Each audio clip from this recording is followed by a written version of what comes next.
ओम शांति। आज हम सुनते हैं इस अद्भुत जीवन कहानी को आगे।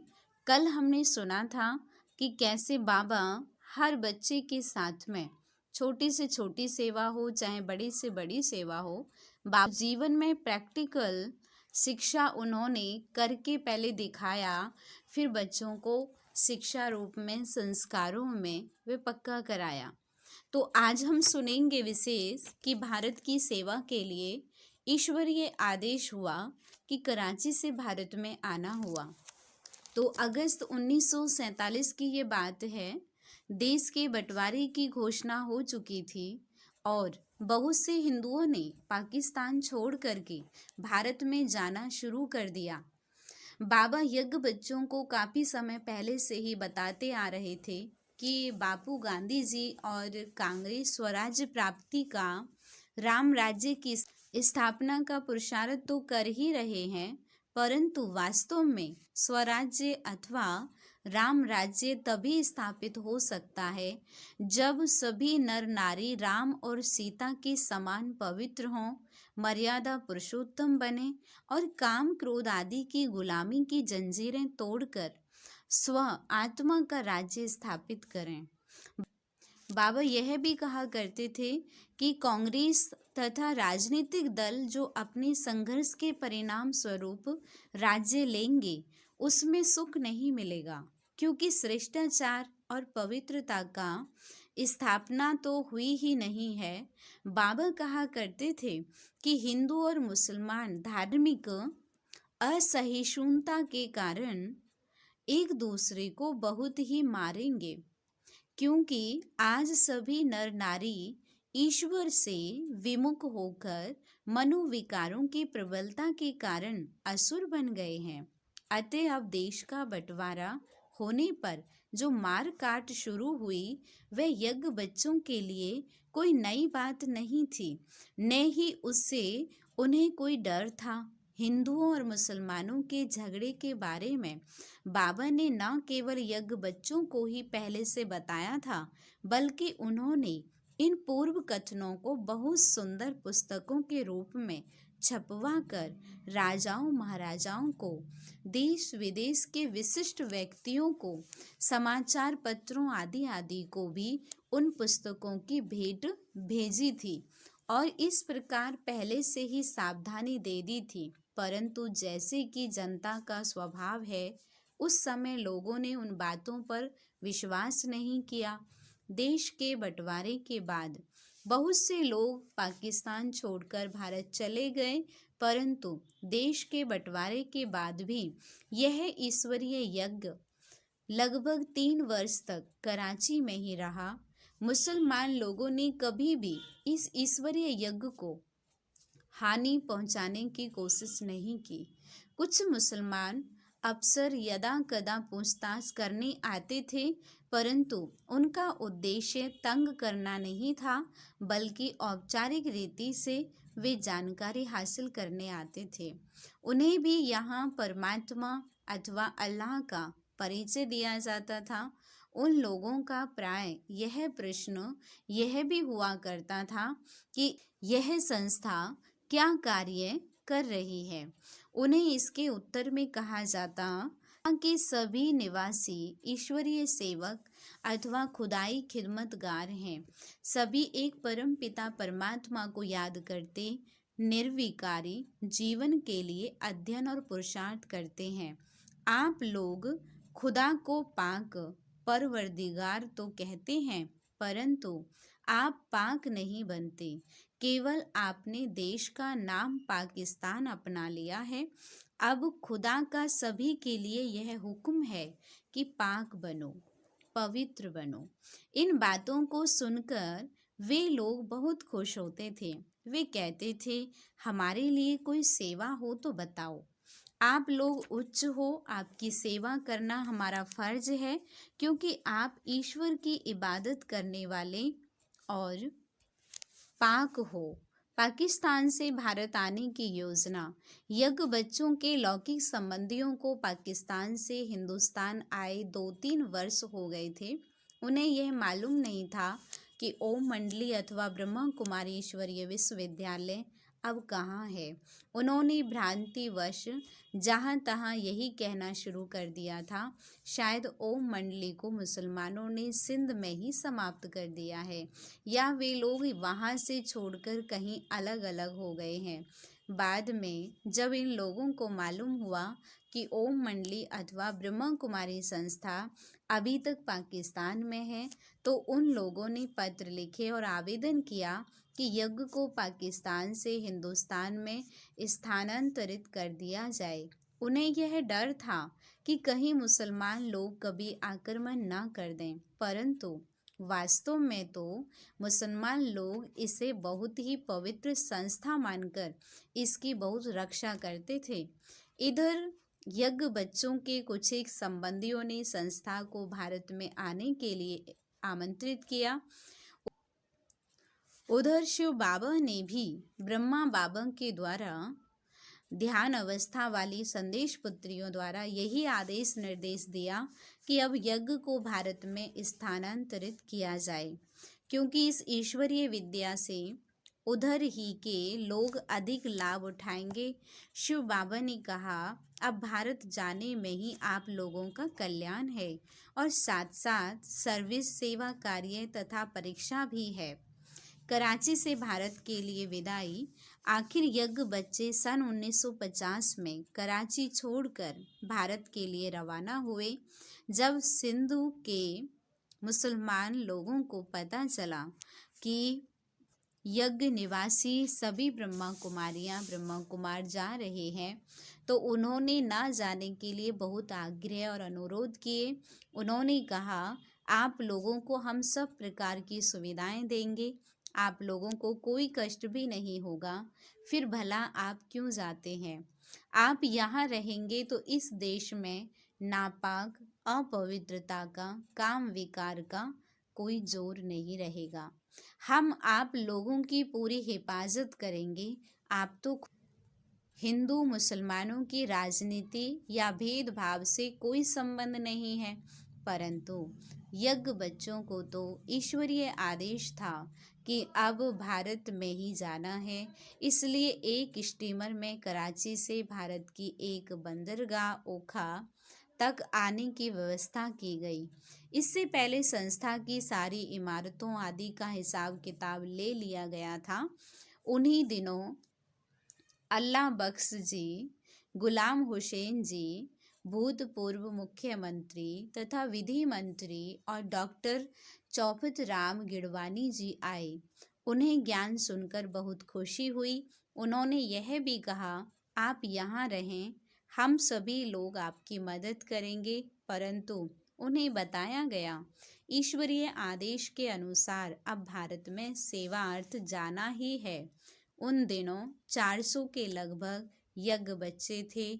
जब कराची बंदरगाह पर सभी का सामान इकट्ठा हुआ तो लोगों का एक हजूम इकट्ठा हो गया। मुसलमान और पठान लोग 400 ब्रह्मा कुमारियों और ब्रह्मा कुमारों को सफ़ेद यूनिफॉर्म में इकट्ठे जाते हुए ऐसे देखते रहे जैसे किसी के घर से कोई स्नेही विदा लेता है। सभी के चेहरे कुछ उदास से दिखाई देते थे। बहुत लोगों ने सामान उठा उठाकर स्टिकर में रखने का कार्य अपने हाथों से किया। बहुत लोग विदा देने वहां आए थे।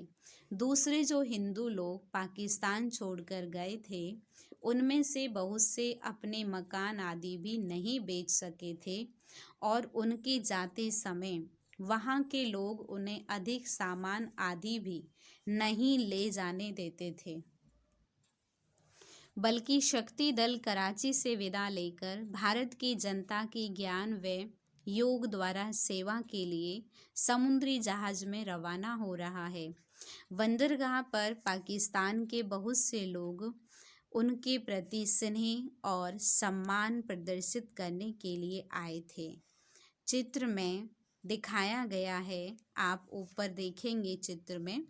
क्या आप जानते हैं कि यह गाड़ी प्रभु पुत्रियों को कहाँ ले जा रही है? रेल के यह डिब्बे ओखा बंदरगाह से रवाना हुए और अब ये आबू पहुंचने ही वाले थे। वहीं आबू जहाँ 5000 वर्ष पहले आदि देव ब्रह्मा आदि देवी सरस्वती ने भारत को पावन बनाने का दिव्य कर्तव्य किया था और ब्रह्मा बच्चों ने योग तपस्या की थी। भारत में प्रवेश, आखिर यज्ञ बच्चे ओखा बंदरगाह पर उतरे। वहां से गाड़ी में वे आबू आए। आबू पर्वत ऋषि मुनियों की तो तपोभूमि रही ही है, परंतु यहाँ प्रजापिता ब्रह्मा अथवा आदिनाथ की याद में एक दिलवाड़ा मंदिर भी है, जो कि एक बहुत ही सुंदर और ज्ञान युक्त यादगार है। इस स्थान पर एकांत का वातावरण है और यह योग तपस्या के लिए बहुत अच्छा है।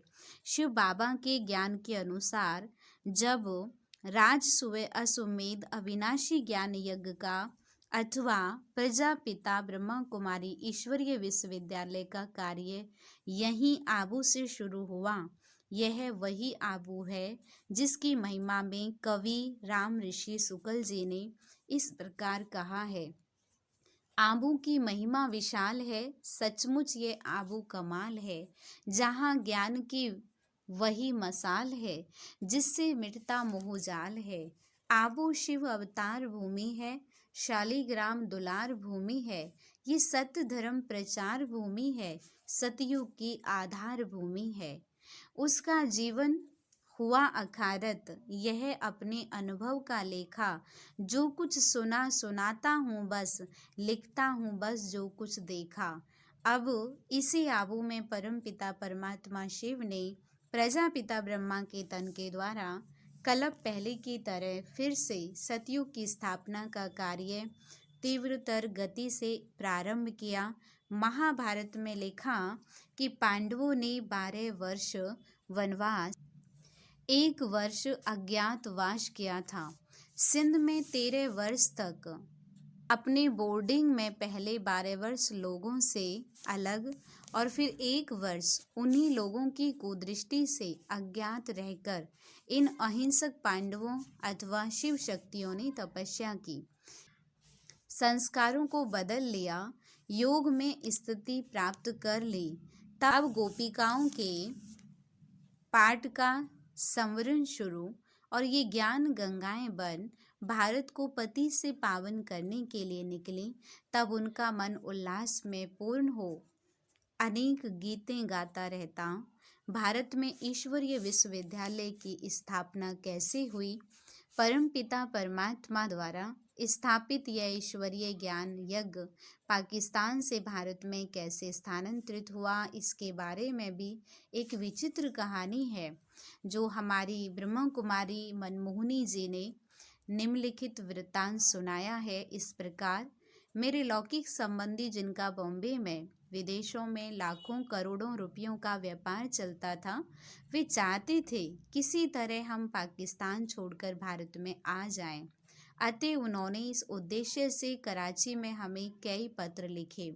इधर लोगों की ज्ञान सेवार्थ भारत जाने के लिए हमें शिव बाबा का भी संदेश मिल चुका था, परंतु साथ साथ बाबा यह भी कहा करते थे, ब्राह्मण लोग तो निमंत्रण पर तथा ईश्वरीय सेवा के लिए ही कहीं जा सकते हैं, यूं ही तो उनका कहीं जाने का कोई प्रयोजन नहीं होता।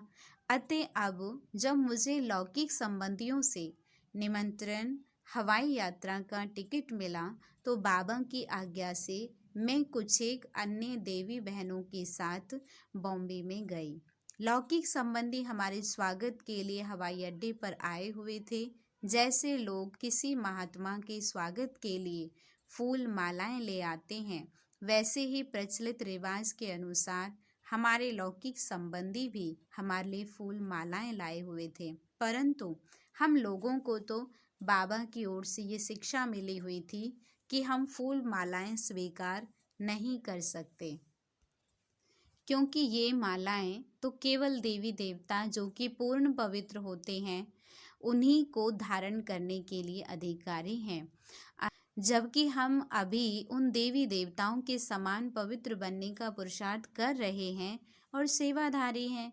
अतः हमने ये मालाएं अपने गले में धारण नहीं की। इस विषय में हमने उन्हें बाबा से मिले आदेशों से परिचित किया। इस प्रकार बाबा के द्वारा मिली शिक्षाओं का पालन करते हुए हम लोग अपने लौकिक संबंधियों के यहाँ गए। वहाँ उन्होंने 2 कमरे हमारे आवास निवास के लिए ठीक ठाक करा दिए थे। वहाँ एक कमरे में ऐसी भी व्यवस्था की गई थी, हम जिज्ञासुओं लौकिक संबंधियों को प्रभु परिचय भी दे सकती थीं। बस ज्यों ही हम संबंधियों के यहाँ जाकर ठहरी, त्यों ही पहले दिन से ही हमारे लौकिक मित्र संबंधी अन्य लोग ईश्वरीय ज्ञान सुनने के लिए हमारे पास आने लगे। हमें ये सोचकर बड़ी खुशी होती थी कि प्रारंभ में जो लोग हमें ओम मंडली में जाने से रोकते थे, आज वे स्वयं भी हमारे जीवन से प्रभावित होकर हमसे कुछ ज्ञान वार्ता सुनने के लिए उत्सुक हैं। हमारी खुशी का एक और भी कारण था। बाबा हमें सदा कहा करते थे, बच्ची, यह एक उक्ति है, पहले अपने लौकिक घर वालों को सुख देना चाहिए, तो उस नीति वचन के अनुसार आप बच्चों को भी पहले अपने संबंधियों की ज्ञान सेवा करनी चाहिए।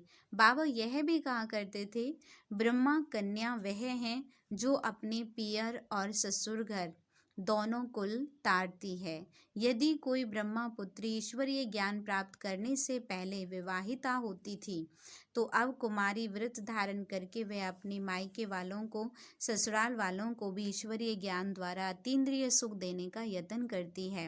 अब अपने संबंधियों की ज्ञान सेवा करते हुए हमें ऐसा महसूस होता था, हम अपने कर्तव्य उस ईश्वरीय आदेश का पालन कर रहे हैं। आगे का हम कल सुनते हैं। ओम शांति।